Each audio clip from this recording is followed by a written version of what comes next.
How are you, everybody? It's a little bit strange that a doctor decided to run for Congress, but I immigrated here to the United States 20 years ago.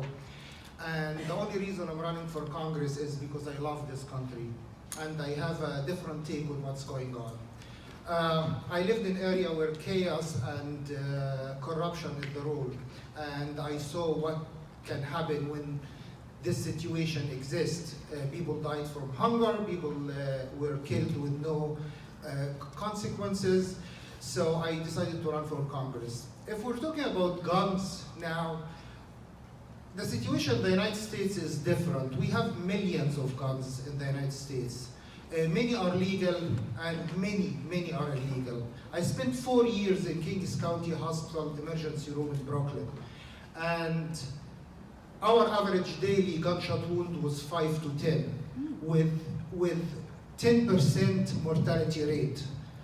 The census of 2017 is 1,365 murders, most of them from illegal guns, most of them gang-related, drug-related.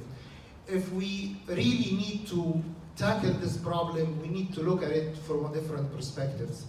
New laws, strict laws, they apply only to the law-abiding persons.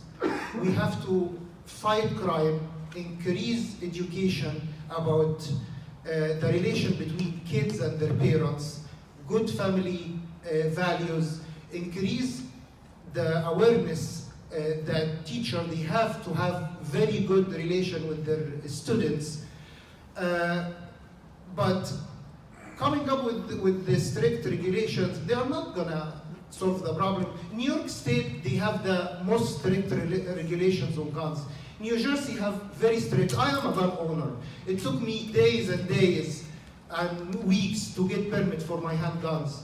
But we still have 465 homicides, more than 400 from illegal guns, gang-related, drug-related.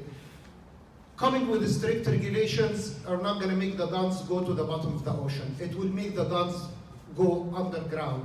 So we need to tackle the problem from a different perspective. That's why I'm here. Thank you. Dr. Barsoom. So what's the question again? First one's favorite Actually, Bruce Springsteen song. Yeah, actually, I listen mainly to Christian songs, so I'm gonna disappoint you in that, but I only listen to Christian songs. So my favorite beach is Long Island Beach in New Jersey. That's the best ever.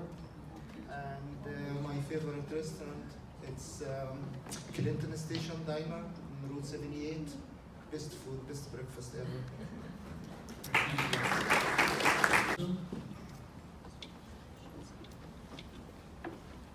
So I believe the question is, how do I feel about gun control issues? And what would you do to promote your stance in Okay. Congress? If we're talking about gun control, we're talking actually about two almost separate issues. The first one is the issue that all the media is focusing at, which is mass shooting in schools. It's a sad fact that mass shooting happen, and I still think that if there is a person who is devoted himself to kill people, and he is really devoted himself to kill people to the point that he is willing to die. If he cannot find guns, he can manufacture a bomb, which already happened. He can use a knife. It happened in China. He killed 7 and injured 40 1 week ago. He can run people with a car. Guns is not the only thing. If he cannot find guns, he can find other things to do. Plus, what I'm trying to explain to people, don't let media deceive you. Really, don't let media deceive you. Because if the person reached the point that he wants to kill, he will kill. The other issue that the media is not focusing at is illegal guns in the street, which kills way more people than the legal guns. Not only kill way more people, we had average 10% mortality rate of gunshot wound. The 90% lived. Do you know that one gunshot wound to the abdomen costs $200,000 per person between the emergency room, code trauma, the operating room, the surgical ICU, and you know who paid for the $200,000 per person? You. Thank you, Dr. Barsoom. Finally, we're going to have Tom out now. We're going to have Dr. Barsoom. I believe the question is how can we protect our school students from mass shooting? We have to tackle 3 different issues. The first one is, who is the shooter? Most probably it's disturbed person who suffered a lot to the point that he broke with no family guidance, no school guidance, and he decided to take other people's life and his own life. First thing is we have to address the issue of family values. Every child deserves a good mom and good dad in a stable home. If the child is suffering at home and cannot get enough support in the school, he will think about killing himself. I see that in the emergency room all the time. The second is, my proposal is if you are, by the way, I completely stand with background check.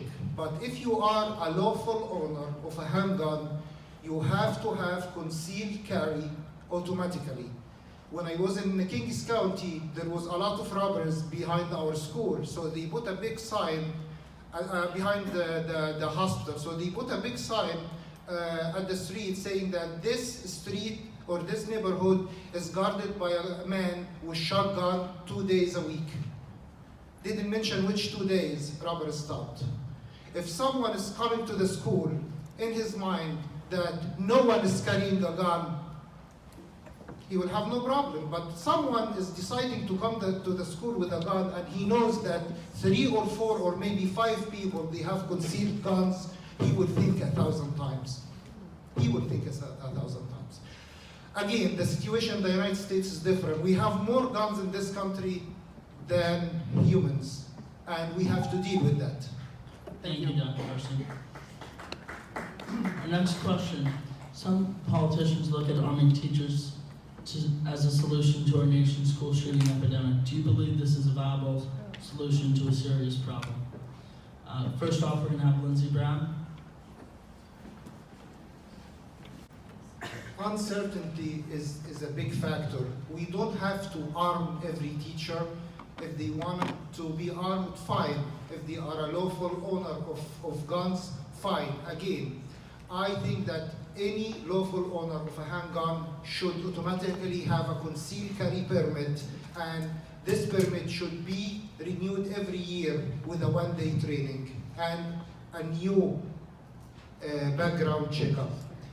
If someone is going to the school, willing to shoot, and he's uncertain how many guns are hiding in the pockets of the custodian, the teacher, the substitute teacher, he will think 1,000 times. Thank you. I experienced that firsthand for years. Again, I spent 1 year as trauma surgery in Jacobi Hospital, Bronx, 4 years as trauma and emergency at Kings County in Brooklyn. And it was a daily scene, 5 to 10 times a day, mostly African American or Haitians coming with a gunshot wound to the abdomen, to the heart, to the head. Moms are coming in, most of it drug-related, gang-related. If we really need to tackle this problem with people of color, we need to fight drugs as vicious as we can. We need to deploy the army to protect our borders. Do you know that any drug dealer who comes to the United States and get caught, they just send him back? So the Mexican government, which 50% of their income comes from exporting drugs to our country, they just send him back so he can try again.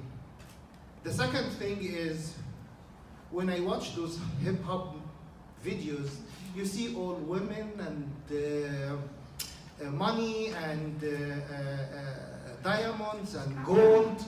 And the only hope for those young kids, who, by the way, the statistics say that 80% are in single families, the only hope for them to be like that Oh my God, you need to stop. You're going too far. is drugs. Stop. You're racist. Stop. I'm not racist. Enough. I'm not racist. I'm telling you the truth. I'm telling you Excuse the me, truth. everyone, excuse me. Let's please I let saw Dr. a lot Barsoom of finish his those statement. young kids die, and it breaks my heart to see hundreds of people every year in one hospital die. It breaks my heart. Why are you attacking? Thank you, Dr. Barsoom. As an immigrant, I'm telling you, our nation is the greatest nation on earth. I lived in Europe, I lived in Africa, I lived in Asia. This is the land of opportunity, and we need to keep it as it is, and we need to improve it. Don't let the media separate us. We live in one house. When the housing crisis happened, every one of us lost value in their house, and some of us went under. Democrat, Republican, black, white, Latino, Middle Eastern, all the same. When the recession happened, we all got fired or got affected.